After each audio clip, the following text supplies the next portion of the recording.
No, you'll probably Yeah, exactly. fine. Because it's like, it's early. By January, people will decide. Better be. I really don't really want that class.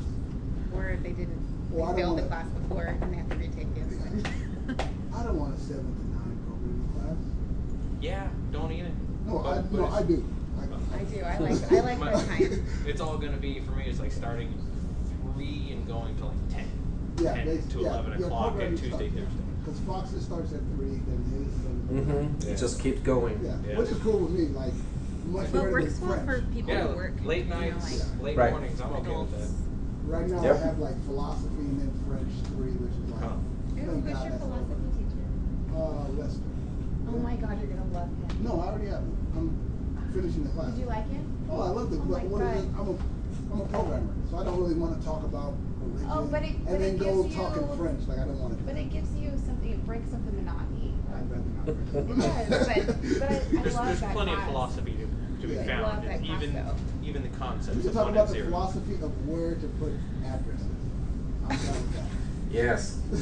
The philosophy question that we have is, should we look at this as an array, or should we look at it as a pointer? Yeah, I'm Yeah. done with that philosophy.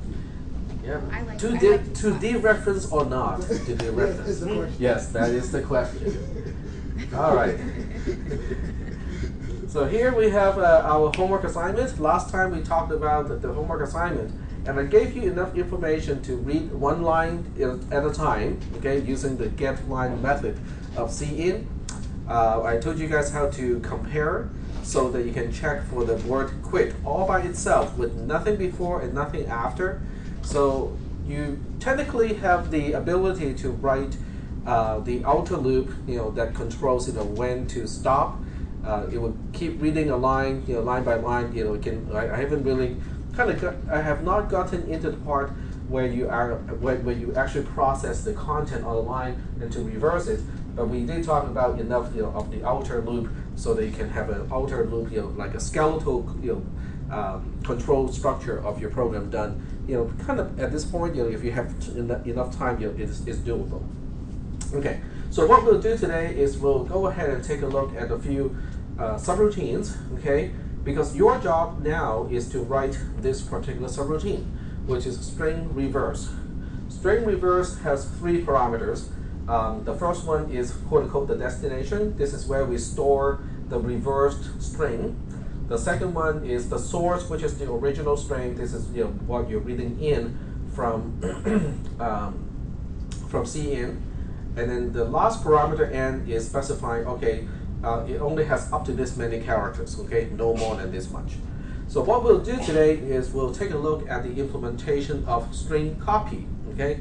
Now string copy and string reverse may not seem to be related, but they're kind of related in a way, okay. So we'll take a look at the string copy today and also string n copy. That is the focus of today's lecture. And by the way, this is the last lecture of this week, so we have 2 lectures left next week. So I barely have enough time to go over maybe a little bit of classes and objects. Yep, go ahead. Say again? The program sort for variables. That has not been graded yet. Yep. Don't hold your breath. Sorry for the random question. No, it's not Not random. Just no answer. Okay, so let's go back to strings in C. And as a note to myself, the last line here is a note to self in class demonstration, and I'm going to write string copy and string n copy. I think these 2 are more related to your homework assignment than string compare. String compare is not useless, but it is not as useful. So we'll first take a look at string copy. We'll take a look at the man page or the manual page in Linux first. Now this is one really cool thing that I like about most Linux environments, because they have all of this stuff installed already. So if you type man strcpy, which is the name of the subroutine, the string copy, and press the enter key, you will find the man page. Basically it's the manual of that particular function. And so we'll just take a look at the first paragraph of description. The string copy function copies the string pointed to by source, which is the second parameter, including the terminating null character, null byte, to the buffer pointed to by destination, which is our first parameter. The strings may not overlap, and the destination string destination must be large enough to receive the copy. Beware of buffer overruns. Okay, so the first thing we'll do is we'll implement string copy in C only using array operations. Okay, array operations. So we are treating the pointer as an array, and then use the indexing operator, the square brackets, to access the individual elements of the array. And then after that, we'll take a look at some of the dangerous pitfalls of using string copy, because string copy has some really, if you don't use it right, has some really kind of nasty side effect that most people do not, they're not aware of. Okay, so that's what we'll do today. Question? No? Okay. So I'm going to leave this man page up here, just so that we can refer to it when we need to, and then I'll go ahead and these are the programs that we did. Maybe not today. I'll just go ahead and remove it and start from scratch. Okay. So the first thing I'll do is to write a string copy myself. So I will look at the description of what it is supposed to do. The return value is supposed to return destination itself, I believe. They return a pointer to the destination string, yes. So it's supposed to return the destination. It is so that you can stack string copy in as a parameter to another call, and then stack that one in another as a parameter of another call, and so on. So as far as we are concerned at this point, I'll just make mine return a void, okay, because it is not the focus of what we are dealing with here. All right, so we'll go ahead and just write a program that implements a string copy in C++, and then we'll test the program. This program is going to include IOStream because I just want to test it to see whether it works or not.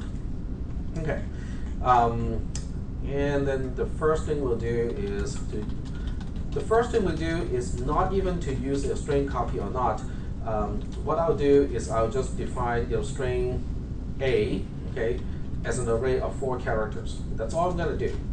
And I'll initialize all of these characters one by one, which is not something that you normally want to do because it is kind of tedious.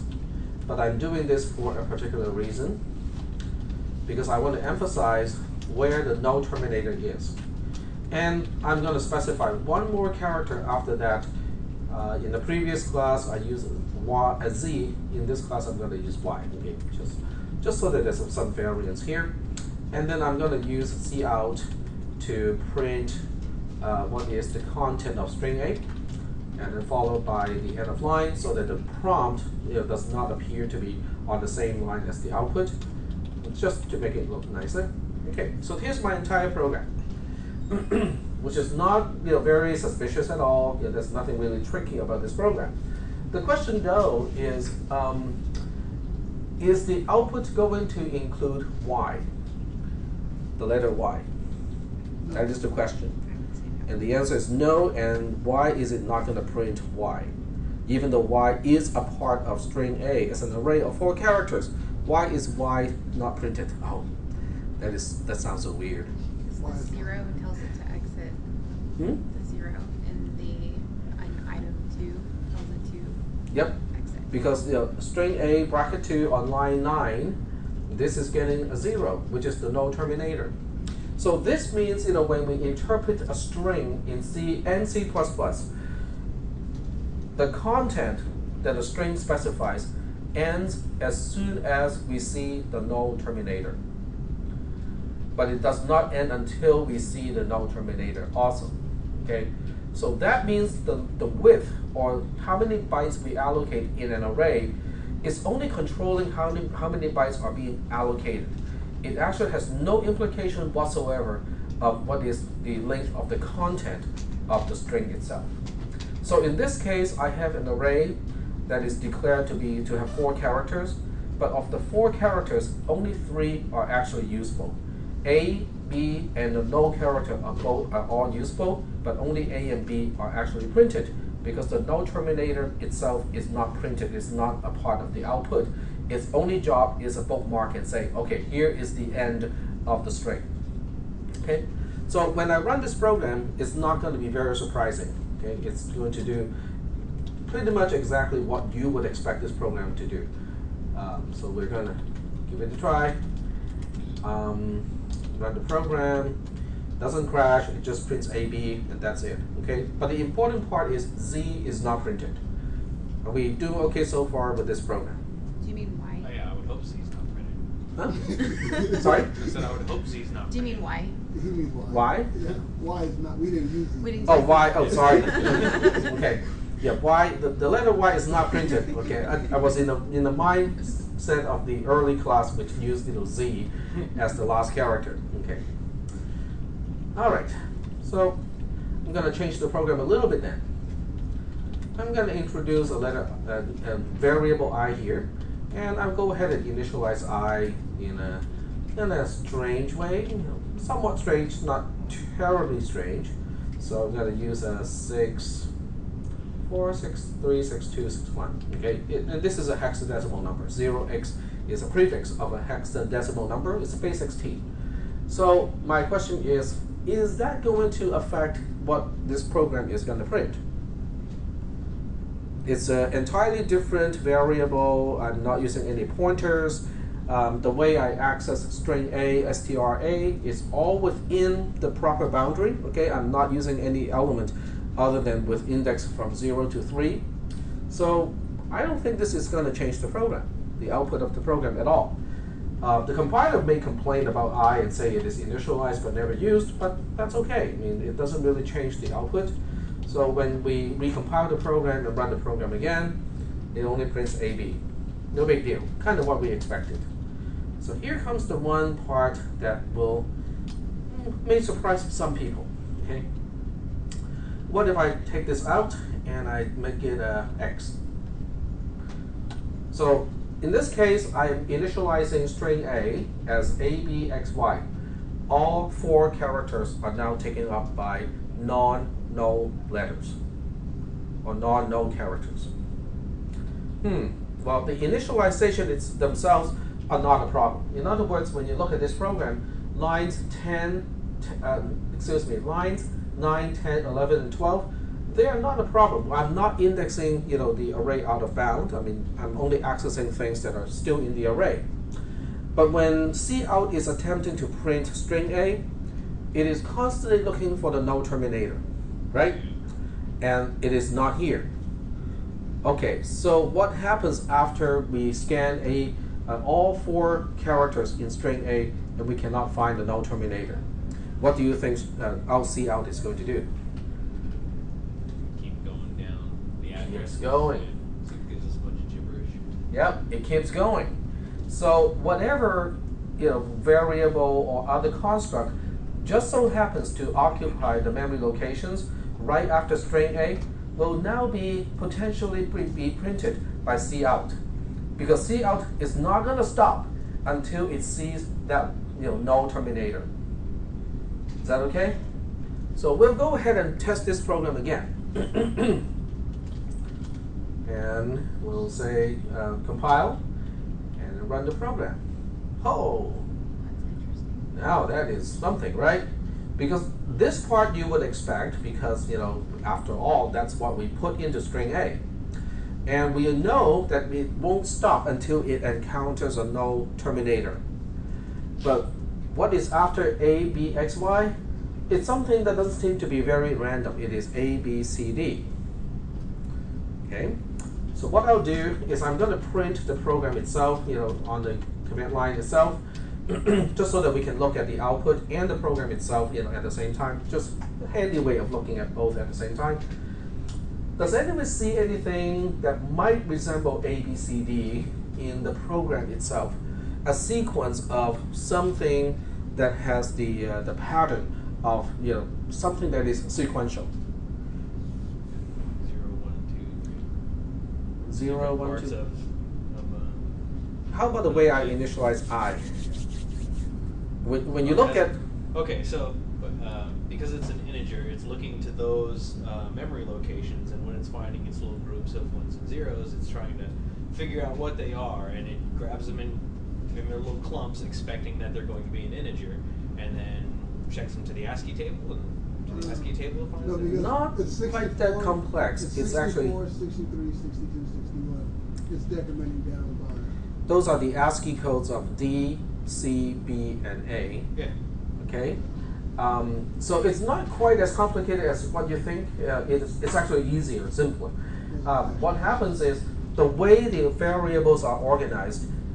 String A is at a certain location, and then integer I is right next to it. So when cout exhausts all 4 characters from string A and still could not find the null terminator, it just keeps going. So now it is scanning into the integer I variable. So it will take the first byte of integer I and say, hey, if I just look at this byte, is it a null terminator? No. Okay, in that case, I'll print it out. And it turns out that 61 is the ASCII code of lowercase a. And then it moves on to the next one and say, hey, is this a null terminator? If I just look at this byte on its own, even though it's 1 byte out of a 32-bit integer, it doesn't care. Cout does not know the boundary of variables at all. Because you are just giving it a starting point and say, hey, cout, start printing from here until you find a null terminator. And it will keep going until it finds the null terminator. If it doesn't find the null terminator, it just moves on to the next byte, the next byte, the next byte. Yep. Is it standardized that I is going to be created sequentially after that? Yeah, there's no industry-wide or C++ ISO standard that specifies how variables relate to each other in memory. It just so happens in G++, this is the way it's organized. So there's some trick that I do here that is specific to the compiler. So say you created another variable J before I that was 65, which would be capital A. It would print capital A. Not necessarily, because I think G++ does something funny about arrays versus non-arrays. So it would allocate all the arrays first, and then it would allocate for all the non-arrays. And within the non-arrays, the ordering may not be in the same order of the declaration. So I cannot tell you for sure whether that's the case or not. Okay. So if I want to understand this program a little bit more, maybe I can recompile the program using the -G option, which means now we can run it in GDB. So if I run this program in GDB, I don't really need to run a whole lot. I'll put a breakpoint on line 13 because I kind of know already what it's going to print. So I will run the program until we get to this point, and then what I'm going to do is I'm going to print the address of STRA. Okay, some location. So this is also a hexadecimal number because it starts with a 0x. And you just have to pay attention to the last 2 digits because the rest is not going to be changing. So the last 2 digits of this particular address is 68. Okay, if I print the address of I, it is ending with 6C. Now we are dealing with hexadecimal number here. In hexadecimal numbers, a C is representing a 12 in base 10. So you can see that I as a variable is exactly 4 bytes after STRA, or the beginning of STRA, which kind of makes sense, right? STRA only has 4 characters, so we can kind of expect the next variable to be 4 bytes after that. Okay, and this is why it is printing out ABCD as the output. If I continue to run the program, it will print ABXY, which is the way we initialize STRA, string A, but the ABCD actually comes from I, because I just specifically put in 61, 62, 63, 64 in a reverse order, and that part has to do with little endian, which means the least significant byte is the one that has the lowest address. That's something that you will also learn in CISP 310, so I'm not going to put too much focus on that part, but the part that is important is it didn't stop. It did not stop at the end of string A, it kept going. Okay. Now in this particular program, it's not really that big of a deal, even though it shows something that is kind of erroneous. Okay, it's not a part of the string, but for the most part, it's not going to crash anything. It probably won't cause any security issue. Okay. Now there is a potential that it can cause security issue because it is dumping something that does not belong to the string that you intend to print. So if your program has to do with any type of, let's say, password processing and whatnot, and the password is stored in a variable right next to the one that you want to print, and for whatever reason that null terminator is not there, it will keep printing, right? So now the password will be a part of the output. So it can be a potential security issue, but in this case, it's not, okay? All right, so now that we understand, the importance of a null terminator, let's go ahead and finish up, what we set off to do originally, which is to write, string copy. So I'm going to write, string copy. I'm going to say this is text string copy, just so that we are distinguishing this from the standard, C string copy. But I will use the same standard. The first parameter is the destination. The second parameter is the source. This is where we're copying from. And we'll go ahead and use only array indexing to do the copy. Okay. So if you still remember, actually we don't have to remember because I still have the man page up. So the man page says, string copy copies the string pointed to by source, including the terminator, to the buffer pointed to by destination. The strings may not overlap, blah blah blah. The destination string dest must be large enough to receive the copy. Okay, so let's go ahead and actually write the function now. So the way we write this function is we keep copying until we just copied the null terminator, then we can stop, right? Okay, so there are several ways to do this.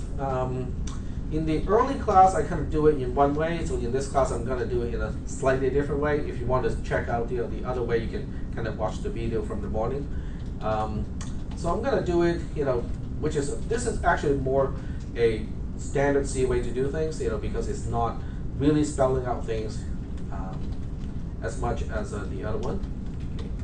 So I is initialized to 0, and I'm going to put an assignment operation inside the parentheses. Like so. In other words, I am doing the copying anyway, okay? I am copying, well, sorry, not intended to be 0 here, intended to be I, okay? So I'm using I to control which element I'm copying, and it's initialized to 0, which means I'm copying from the beginning of the whole thing. Is that okay? But since this is a condition inside the while loop, I can now take the value of the expression of the assignment operation and say, oh, did I just copy something that is non-null? If the answer is yes, then I'll go ahead and increment I. So now I'll be ready to copy the next element in the array. And that's it. That really is it. And this is a more simplified version of string copy compared to what I used this morning. But you still have to understand what is going on here because we have already talked about this type of construct already. This is the destination byte. Okay, it is byte I of the destination. This is byte I of source. We do the copying. So this thing by itself is an assignment operator, or we can call it an assignment expression. An assignment expression has a value that it returns. What value is it returning? 0 and The value. Whatever is there.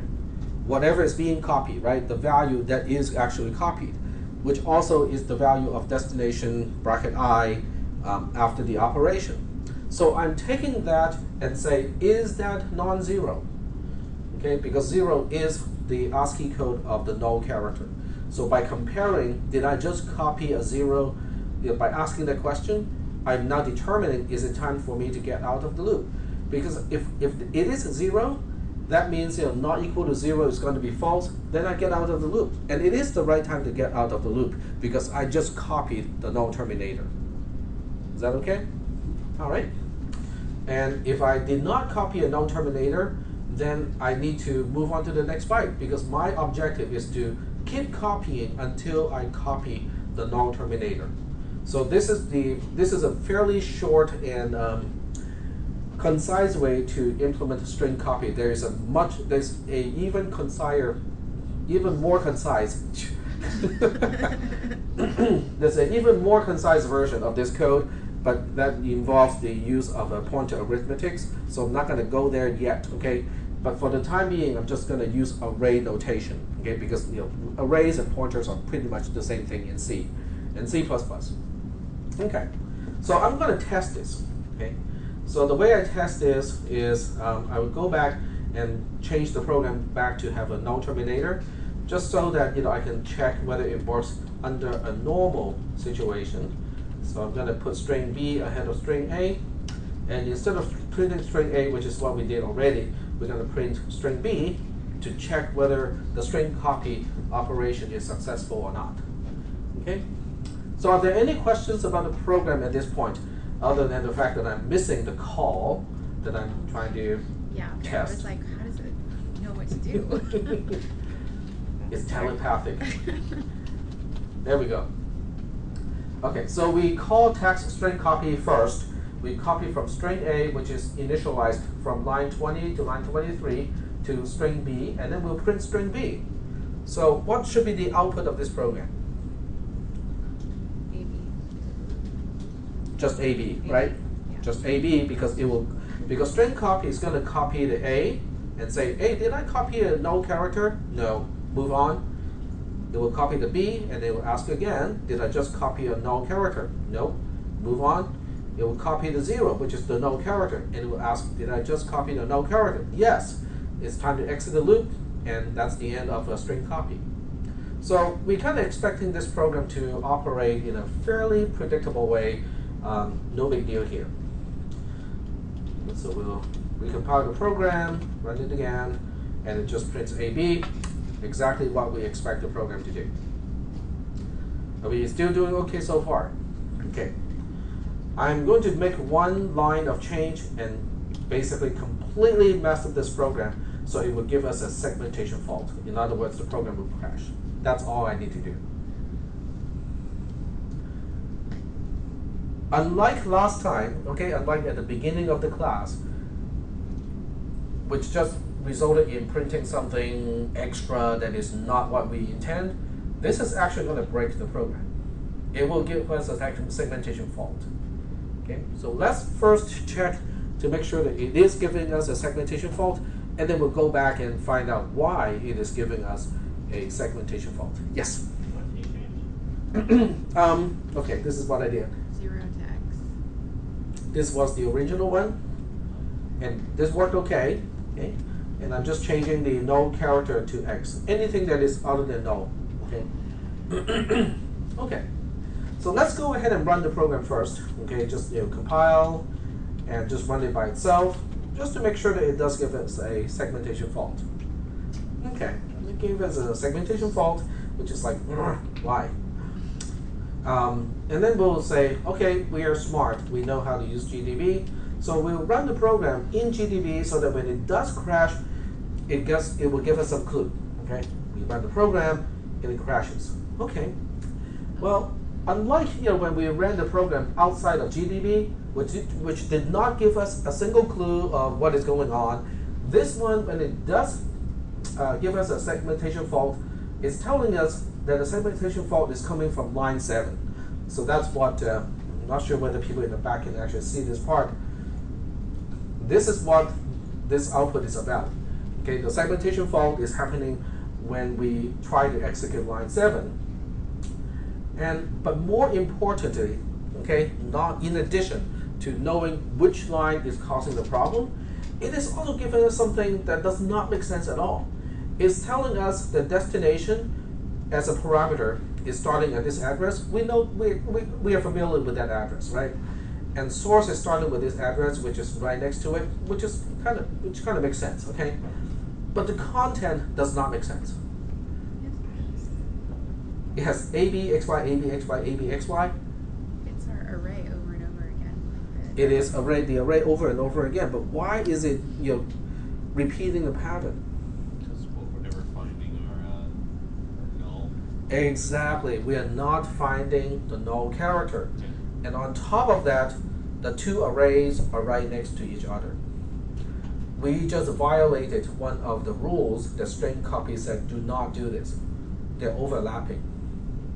Now the arrays are not overlapping, but the content that we are copying eventually ends up overlapping. Let's figure out why that is the case. Okay, first of all, we'll go ahead and remember the address here. So source has an address that ends with 64, and destination has an address that ends with 68. So in terms of memory allocation, source is 4 bytes before the destination. Now normally that is not an issue, okay? Whether one is ahead of the other one is not really an issue, as long as you have 4 bytes, I have 4 bytes, it should be good. But in this case, this particular ordering is actually causing this pattern to repeat itself. Okay?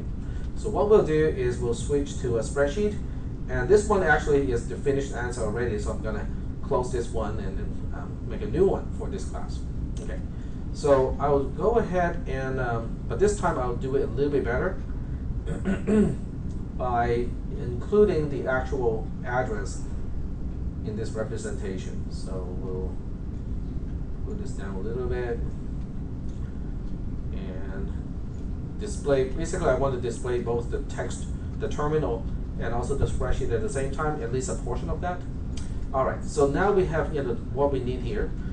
We have source, which is something, the address is ending with a 64.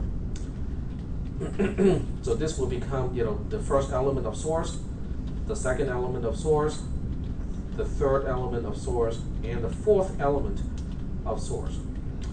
And and these are all counting in byte locations. So destination having an address of blah blah blah 68 is exactly at this location.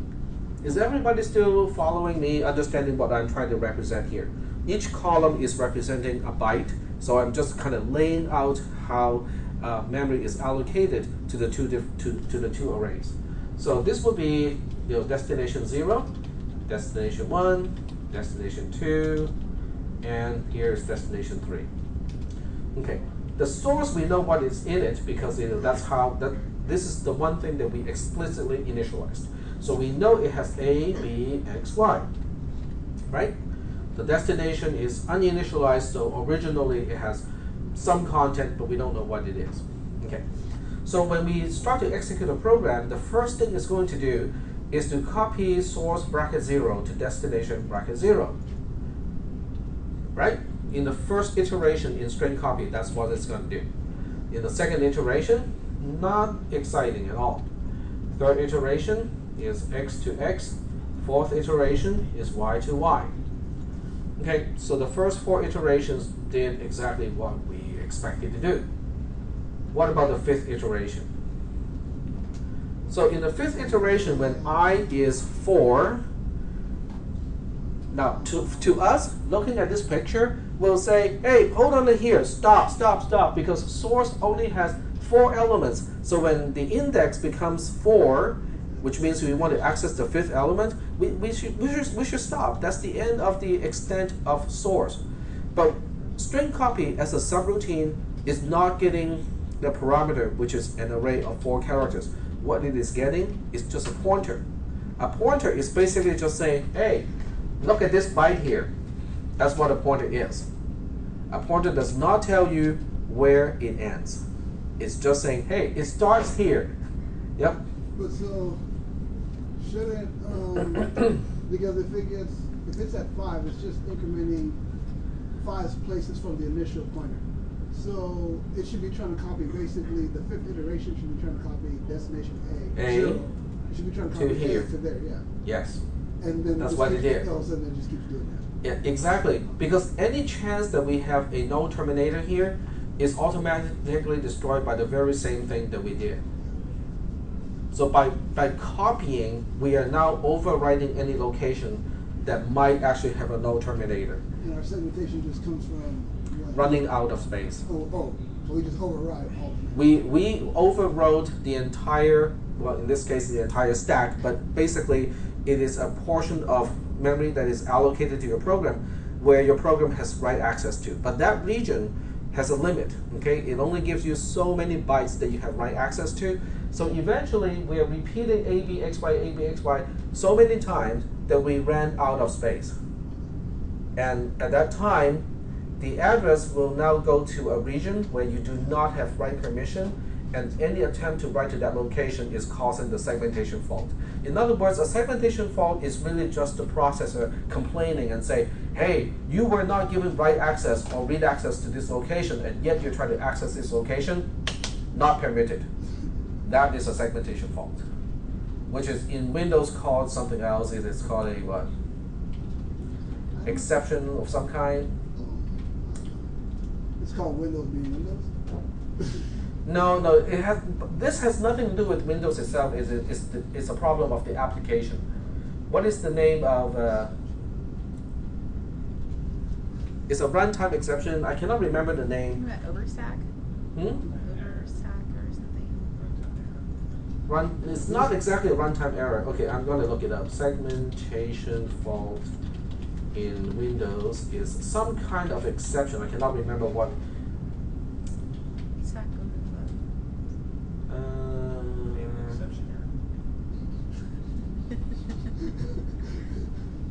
Time for an upgrade. Okay. So in segmentation fault in Windows has a specific name. Access violation exception. That's it. That's all it says. That's kind of nice. But they mean the same thing. Yeah, It basically means your program is trying to access a location that is not allowed to. Okay, wow. Don't you like these short little programs that can get you into real deep trouble? That is the problem of string copy. So the problem of string copy is it only ends or only stops when it sees a null terminator. So that's why we're writing string and copy. That's why we need to use string and copy instead of string copy. Now, before we talk about string and copy, let's think about the consequences of using string copy in a real program, in a real commercial type of program. Okay. Most files, okay, or protocols, like communication networking protocols, or file formats like JPEG or something like that, they usually have specific areas where, in this particular area you can specify, let's say comments, in a bitmap. Okay, so you can type in, this is a picture of grandma's, 71st birthday or something like that. Okay, and usually a standard will also dictate and say that, oh, you know what? This area can only have up to 255 characters. Okay, which is not not uncommon that it will have this type of a boundary. So when you write a program to interpret a graphics file, and you say, okay, I need to save the text information so I can display that later on as a subtitle of whatever software that you're writing, then you can make the assumption, and many programmers do, and say that I'm going to assume this area can only have up to 255 bytes. So in order to store the text describing the picture, I'm going to allocate a local array with 256 characters because I know that one is needed to store the null terminator. Is that okay? Now, what if the standard also specifies that that description is null terminated? Okay, not a problem, right? So most programmers will assume a file conforms to the standard and basically say, okay, now that cin is into the portion of the text description, I'm just going to keep reading characters from cin into this buffer until I see a null terminator. Is that okay? Okay. But what if someone intentionally tries to break your program by putting a piece of text, a description, that is 1,000 bytes long? So there will be 1,000 bytes without any null terminator. Now, if your program is not checking for the boundary of 255 characters, it will keep copying from standard in into quote-unquote the buffer until you see the null terminator.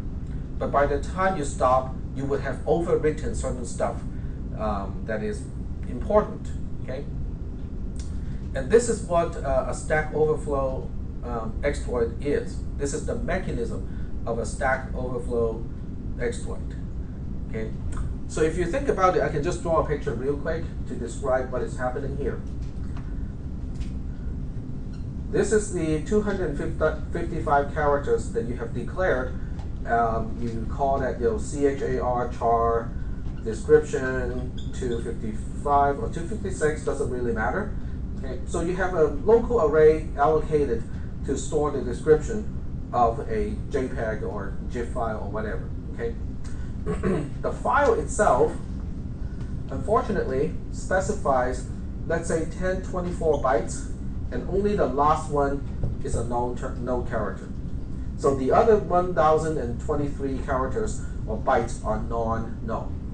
Now, if your program is making the assumption that the file is playing, nice, conforming to the standard, and you just say, I'll keep copying until I see the null character, then you would have used up the first 256 characters for the first 256 characters in the file. That is not a problem. But you're not stopping, right? You won't stop until you see the null character. So these bytes here, 700 and something bytes, will now be overwriting some other portions in memory.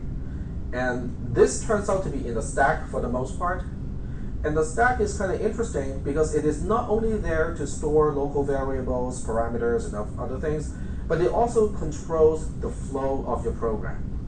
So by overflowing and overwriting this region of the stack in a skillful way, okay, it is possible for a subroutine to not return to the caller, but return to some code that is overwriting the stack to begin with. So by carefully crafting the code here that now has control of your program, you can make it open up a new shell, okay? And that by itself may not be too dangerous, but it is extremely dangerous if this program is already running in privileged mode. And this is a classic, very classic way of exploiting, a feature of an operating system and gain control of the computer as a result. Yep. So you say like privilege, well, in Linux there's it's much more explicit in which programs are running as user or root. But so Windows, when you're the only user on that machine and you're administrator, would that be basically any program that's running? That is, in earlier versions of Windows, that is true. In later versions of Windows, when you have the home edition, the default user, the first user, is also the system administrator. And most people do not set up non-administrator accounts, for browsing and stuff like that. So yeah, so that is that opens up a whole new can of worms. But this problem will still exist even if you have a special administrator account, because certain things has to run in administrative mode, and as a result, if this flaw is in one of those programs, the security flaw can still be exploited with administrative right. So if anyone is really interested in this sort of thing, you might want to look up Windows. I think GDI Plus is actually the exploit,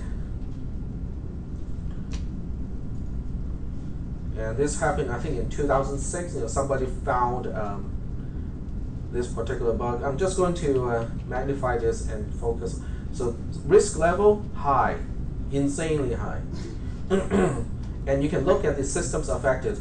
Microsoft Office 2003, SP3, Surface Pack 3, Microsoft Windows Server 2008, 64-bit edition, Microsoft Office 2007, Surface Pack 2, Microsoft Windows Vista, Surface Pack 2, Vista Server 2008, and so on. And the vulnerability is it could allow a remote attacker to execute arbitrary code on the system caused by the improper validation of EMF images by persuading a victim to open a specifically crafted image file. An attacker can exploit this vulnerability to execute arbitrary code on the system with the privilege of the victim, which is not too bad because the victim is probably can be an end user, a regular end user.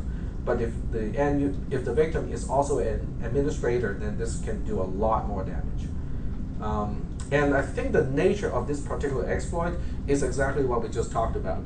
Okay, it's the assumption that a file is playing nice and conform to the standard, and not checking the boundary, and say that, oh, you know what, I've just copied 256 bytes, I'm going to stop here.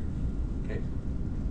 So are there any questions about what we have just talked about? Because even though the focus is array in C++ and stuff like that, I do want to use this opportunity to expose the problems of string copy, because that is one big no-no.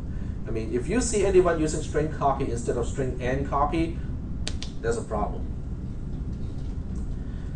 All right, so let's go ahead and see if we can fix this problem. Okay, so string copy has a problem because it doesn't really quite know the size or the capacity of the destination, and it won't stop until it has found the null terminator in the source. Okay, so the fix to this problem is actually quite simple. We just need to add and to it. Okay, so now we have string and copy instead of string copy. String and copy is documented here. The string and copy function is similar, quote unquote, to the string copy function, except that at most n bytes of source are copied. Okay. Regardless of the terminator. Sorry? Regardless of the terminator. If you encounter the terminator first, then it will copy the terminator, and then it will copy only null characters thereafter. So it will repeat up to n. Up to n. Warning, if there is no null byte amongst the first n bytes of source, the string placed in destination will not be null terminated because you're not copying the null character at all.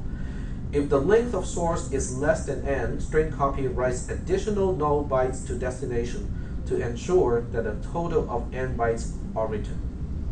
So it will basically continue to finish up the copying. It will always move n bytes. The only question is how many of those come from the source and how many of those are just fillers of zeros. Okay, that's the only question. So are there any questions about the documentation here that describes what is string and copy? Okay. And there's a simple implementation. I'm not going to look at that, and I'll just do it my way. Okay, there are several ways to do it. I mean, there are always multiple ways of doing things. I kind of know how to do it, and I don't want to do it that way. Okay, I'm going to do it in a slightly different way.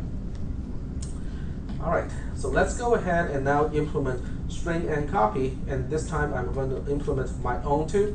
So I'm going to say this is tags own string and copy. And once again, the first parameter is the destination, the second parameter is the source, and then the third parameter is specifying how many characters we have to copy. This up to this many characters.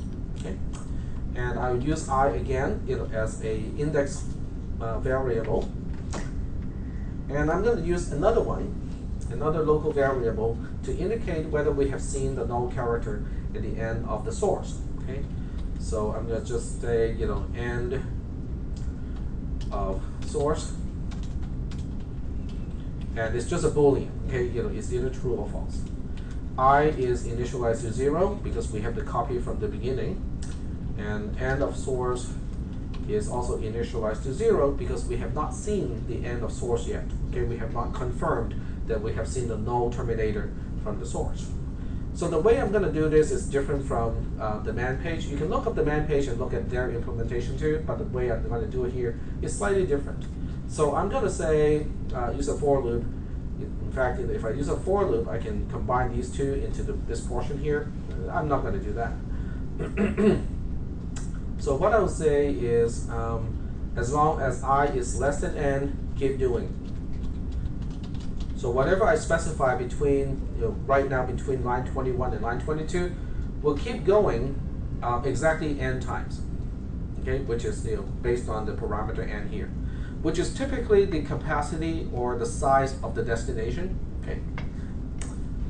All right. So the first thing we do inside the loop for each iteration is to ask, have we seen the end of the source? Okay.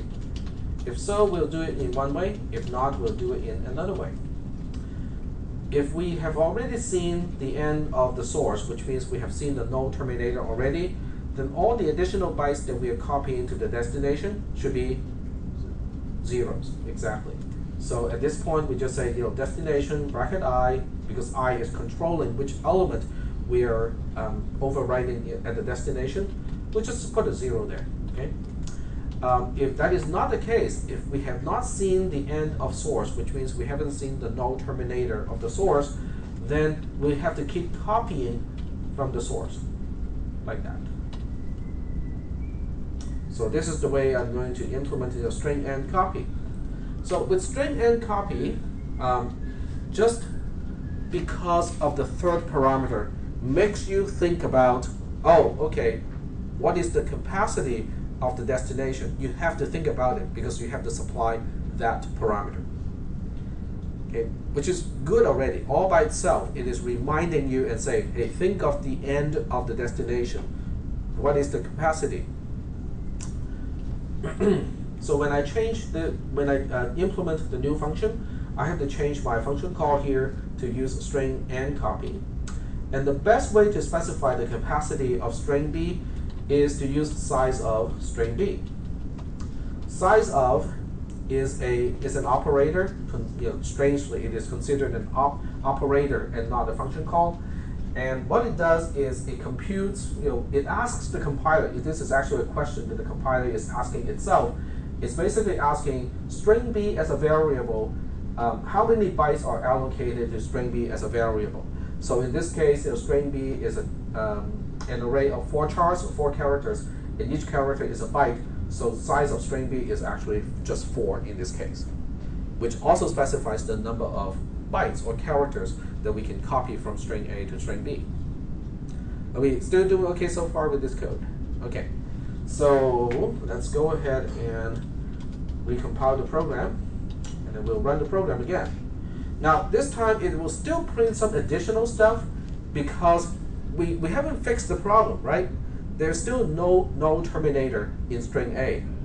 And if there are no null terminator in string A, string B is the same size. So after we copy, we still have no null terminator in string B. So it will still print some garbage stuff after it because the printing part, which is cout, is still looking for the null terminator to stop. So are we kind of doing okay so far with string copy and string end copy? Yes? So, go ahead. as far as us using just plain zero, is there any difference between using the escape zero? Say again? Is there any difference between using the literal zero as opposed to the escape zero for the null terminator? You know how they have like / The backward slash. Yeah. That's a backward slash. Okay, I think I see what you mean. Okay, let me go back to the program. Oh, okay. Yeah, well, right there, where we check if we've reached the end of source, we're just giving it a literal zero. Is there a difference between making that? Oh, you know what? That's a good point. We're not done with this program yet, because when we do, okay, this is always false. We have to change the program so it's not always false. We're actually doing it. Right. Yeah. So if we have not reached the end of source, which is down here, we better double check and see whether it is the end of source, right? Okay, so there are 2 ways to express this. One way is just this, okay? So we say end of source is the result of the following expression, which is just a comparison. So the comparison goes like this. So in this case, this one, I think you can use this notation also. A \n/0 means we are referring to ASCII code 0, which is the same thing as just regular 0. But in this case, you definitely need a / because you have to escape it first. Okay, sorry about that. Forgot it. To actually detect the end of the string. Yep. All right. Are there any questions about line 28? Because line 28 it looks simple, but it's actually using the result of a comparison and storing the result of a comparison directly into an integer. So most people do it with a conditional statement, but this is actually the much more efficient way of looking at it. Any questions about this part? No questions? Well, let's double check and make sure that this code also works when we do have a null terminator in the string. So I'm going to go back to this program and change this x to a \0, which is representing the null character. So it's really the same thing as just a 0 with no quotes, but I'm just using a different way to represent it here. So we compile, And then we run the program, and this time it just prints AB, which is correct, okay, because it's just copying A, B, and then a null character, and then one last null character, because it is supposed to copy null characters until we run out of characters to copy. All right. So are there any questions about the various reincarnations of this particular program? No questions? Okay. So is everyone convinced that C and C++ are not exactly a good choice for as a beginner's programming language? I mean, if you think about the program that we talked about last time, you know, adding 1 to an element of an array that does not exist, you know, normally you would think, oh, it's just going to crash right there. No, the program did not crash right there. It caused some really weird problems to the caller, and you know, I would make that would easily make it, you know, one of the most unsuitable programming languages for instruction purposes. But it's too late for us now. But are there any questions about anything that we have talked about? Because even though, you know, my main focus is to talk about array indexing, C and C++, I'm also, you know, introducing the concept of how things are organized in memory, and you know, how the compiled code actually does not care about the boundary of arrays and variables and stuff like that. It only sees memory space as one big huge array of characters or bytes. That's all it's going to see. No questions? So do you guys know how to implement your string reverse function? Now string reverse, you know, is a little bit different from string copy. String copy is not changing the order, right? The first byte goes to the first byte, second byte goes to the second byte, third byte goes to the third byte, okay? String reverse needs to do everything backwards, okay? So the first thing you need to do is to figure out how many bytes are we dealing with, okay? Because sometimes I may give you a very short line, ABC, press the enter key, okay? So you're dealing with a string with ABC and then a null character, a null terminator, that is your source. So your destination, which is a different array, okay, don't use the same array. I don't want you guys to do in-place, you know, swapping. So I want you to copy the content of the original string into a separate string, but in a reverse way. So the first thing you need to do is to scan the source until you find the end, right? Because you don't know what to copy to the first byte until you know where the end is. But once you find the end, then you can copy backwards, okay? So you start with the last byte, which has to go to the first location, then the second last byte, which goes to the second location, and so on. So that's the general strategy of how to do your string reverse. Yep? Does that mean that you get a null character at the beginning of the reverse every time? You're not going to copy the null character to the first location. Yeah, the null terminator is kind of special. It is a marker to mark the end of the original string, and the destination string, if they are the same size, it would have to be at the same location. The null character has to be at the same location. But for all of the other characters, they have to be reversed. Yep, go ahead. I was kind of confused about when you said we're reading in 80 characters per line. Is our array a max of 80 characters, or say you give us a file that has 60 lines and each has 80, we're going to read in those 60 lines? Okay, so each line can have more than 80 characters, but you only process up to the first 80 characters. And I can give you any number of lines, and you stop when you see QUIT all by itself on its own line. And if we don't see QUIT, we just still go to the first 80. Assuming, let's say you only process up to the first 80. Yeah. So that means a line may have only 5 characters or no characters. I can give you an empty line, and it's easy to reverse an empty line because the reverse of an empty line is an empty line.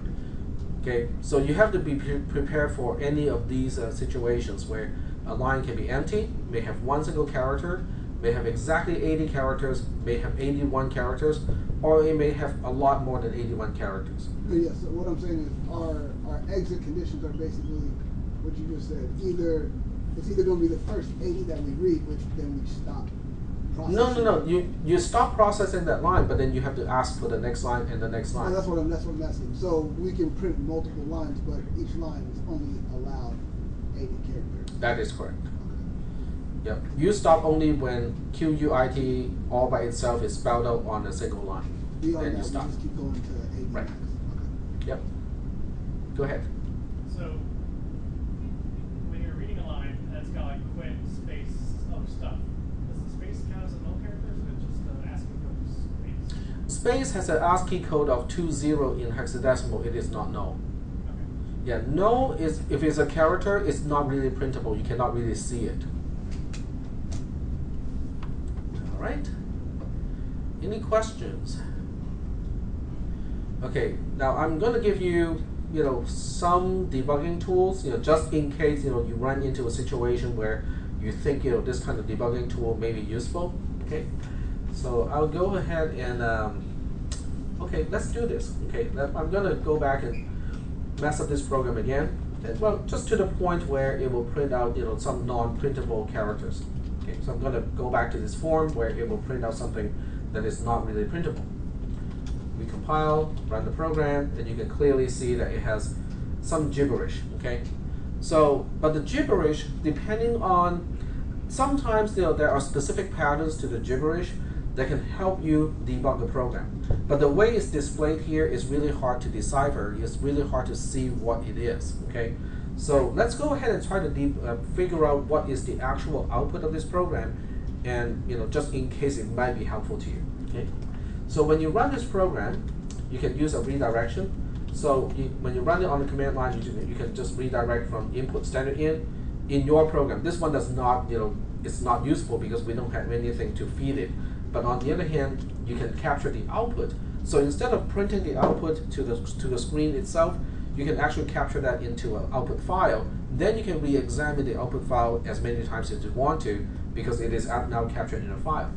So I'm going to capture that in strcpy.log, which is kind of like a log file, or output, depending. It's up to you, how you want to name the output file. Okay, so right now it seems like strcpy is not giving me any output. Well, that's not the case. It's still giving me the same output, except it is now captured in strcpy.output, okay, which is just a text file, no big deal. So if I cat, or in Windows it's type, if I type that file, it has the content that we have just captured. Are we still doing okay so far with this tool? Okay, here's the tool that you really can use in some cases. The program is called hexdump, hexadecimal dump. And if I remember correctly, it's a dash uppercase C as an option to print it character by character.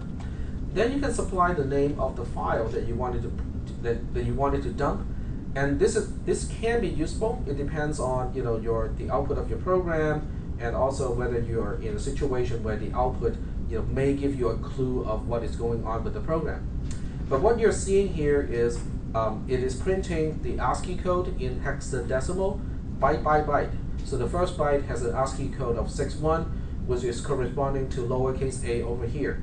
So this is really useful because certain characters are not really printable, and they don't have any actual output. And in this case, they are also represented. Like BF, is this little, period here, but it's not really printable. So some of the funny characters with a happy face, or some really kind of strange output, is actually visible here. And sometimes it can be helpful because it can show you, something that might give you a clue of what it is actually outputting, or why it's outputting that stuff. So this is just a debugging tool you might find useful. You may not find it useful also, but that's okay. Are there any questions about hex dump or how to use an array? No questions?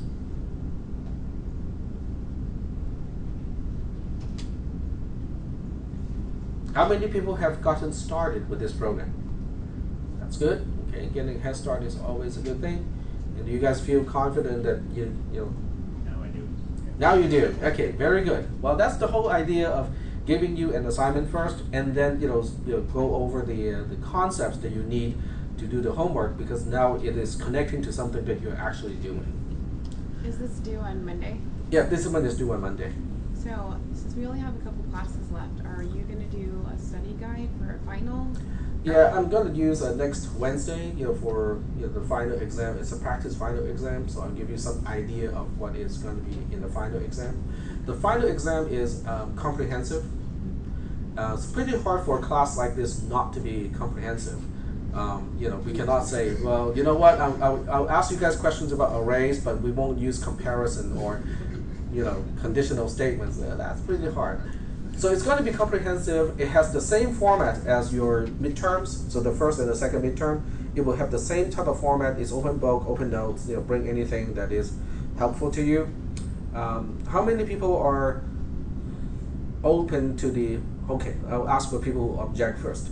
How many people are have objection to having an exam that is online? Okay, that's one objection. Now he may actually not be he may actually be smart, because with an online test, it means you will have access to GCC, G++, and GDB, and so on. So the question will now be asking you to write programs that are actually complete and run.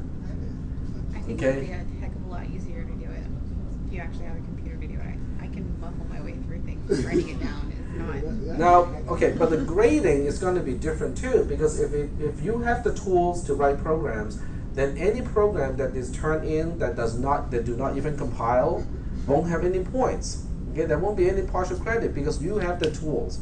So he may actually be on the right track and say, no, we don't want anything that is done on the computer, because if it's a paper test, then I would design in partial credit, because I cannot say that, okay, you guys need to be able to write exactly programs that run.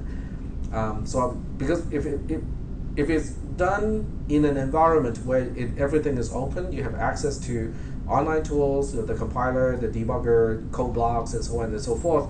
The grading is going to be based on how many test cases is it going to run successfully on. So I'll give it like simple test cases first, slightly more complicated ones next, and so on. So if a program does not even compile, it's going to get a 0. Yep. So what would be the time limit on that kind of online test? It will be 2 hours. We have to do everything within 2 hours, and a lot of people feel the pressure, especially when they encounter because you have to deal with multiple issues, when you're making a program run. The first one would be the logic stuff, okay? Actually structuring your code and stuff like that. But then you also have to deal with syntax, the tools, the environment, and so on and so forth. I mean, when you have a paper test, yeah, you have to deal with a pencil, getting dull, and you have to sharpen it. But that's a relatively simple problem to fix, right? I mean, most people have like several pencils. So, he may actually be the wise one, thinking, we don't want anything that actually works on computer. I have done it many times to other classes, and every time I give people a practical test, like what I just described, they hated it. Yep. So you said environment, so it wouldn't be like a go home and pull up the code. It would be like we'd have to use code blocks. You're going to do it here within 2 hours. There would be Linux in there, right? We wouldn't have to go into code blocks. Like we're not all going to be forced to. You would use whatever tool you find comfortable to you. So you can run the virtual machine using Linux. You can use code blocks that is installed here. You can use the portable version of code blocks, and you can hook up to your home server if you want to. If you have a Linux server at home, but it's going to be tough. I have done it many times with some of my other classes, and every time I did it, people hated it, like completely hated it.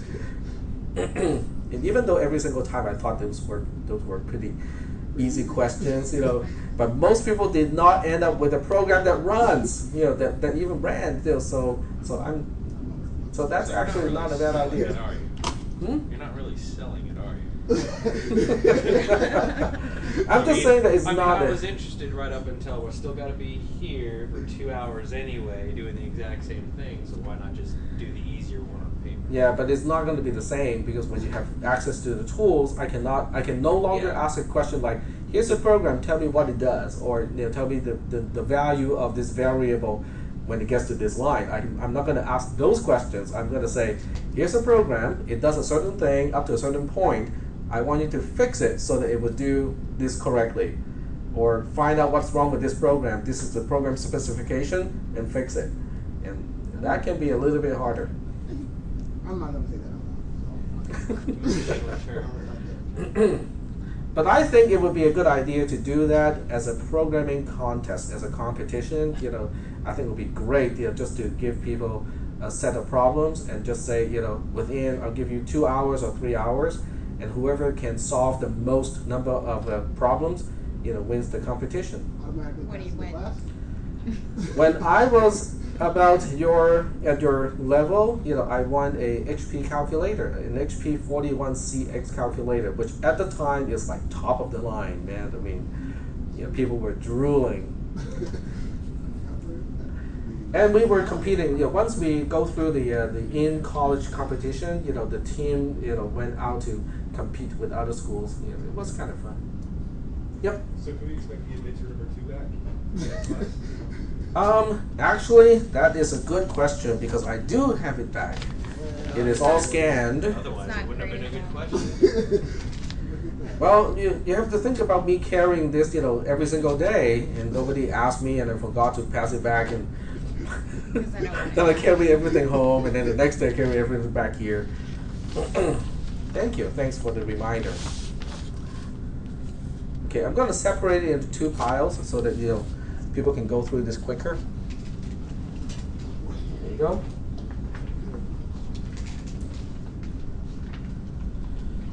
So, yes. The last question on that would it be too difficult for you to compose 2 of the exam problems, like a possible what a potential on the computer would look like, and then your standard? I mean, if it's too much, obviously don't do it. But can we be able to get a taste of what? Because I personally like it. I can give you some additional questions, the coding questions, just so that it's good practice, at least, for preparing for the final. Yeah. I think I got another thing that I wanted to talk about because several people asked me. I just thought that maybe more people have that question. It has to do with what class or classes you should take next semester. So technically speaking, getting a C out of this class means you'll be eligible. You have met the prerequisite of CISP 310 as well as CISP 400. So technically speaking, someone who gets a C or better grade out of this class can take both CISP 310 and 400 in the spring. Okay. Now both of those classes have 4 units, which means they are kind of structured the same way as this class: 3 units of lecture and 1 unit of lab. Taking both of those classes in the same semester is not impossible. Okay, I'm not saying that don't do that. Okay, it's just a big no-no. But I am saying that both classes can take a significant amount of your time. Okay, so I would say if you feel super comfortable with the material of this class, and for the most part, you just come to the class and things just kind of you understand stuff for the most part, then you probably are okay with taking both classes at the same time. Now, I do have to warn you, the 2 classes go in different directions.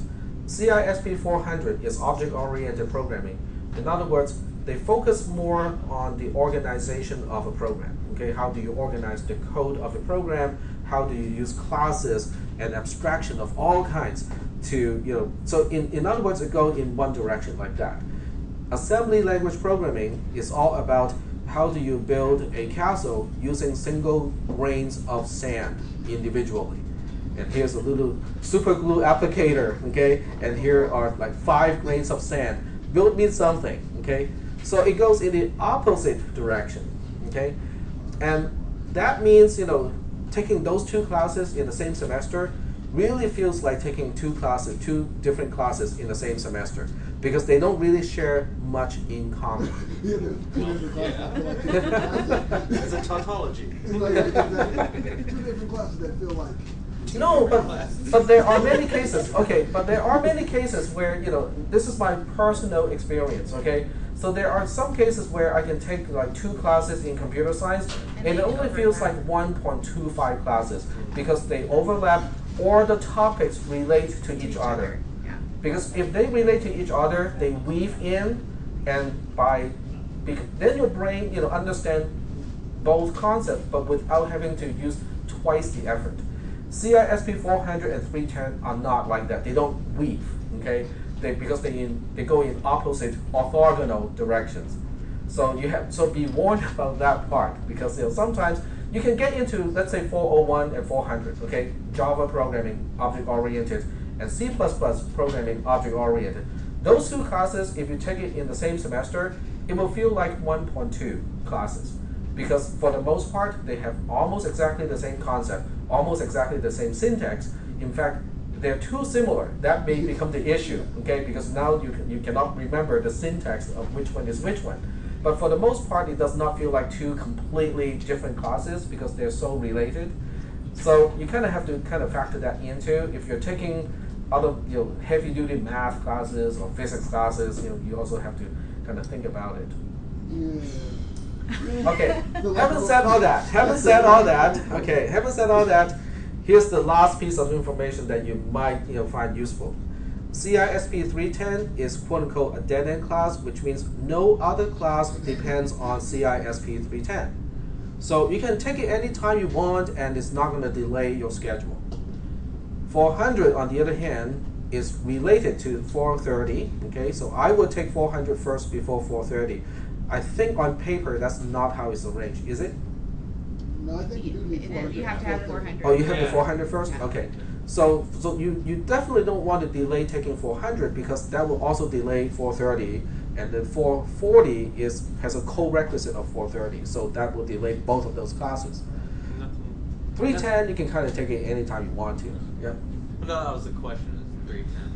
Well, you can take it anyway, but if I look further down the line, now I'm going to take it with structural mechanics or some other pile of numbers and symbols and abstractions. It doesn't matter.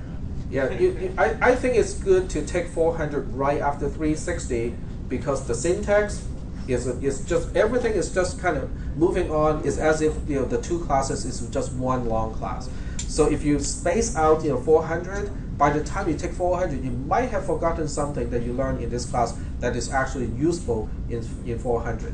So I would kind of not put a pause between those 2. Yep.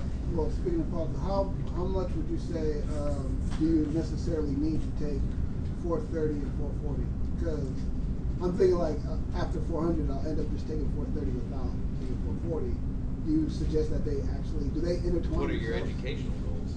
Have you Oh, well, talked no, to a I'm a CS counselor? major. I have to take it. No, But well, I'm then I saying, mean, you like, after, take are it. you transferring or what are you doing? yeah, but it's just, I mean, like, I'll end up, I don't want to take it with physics. That's basically.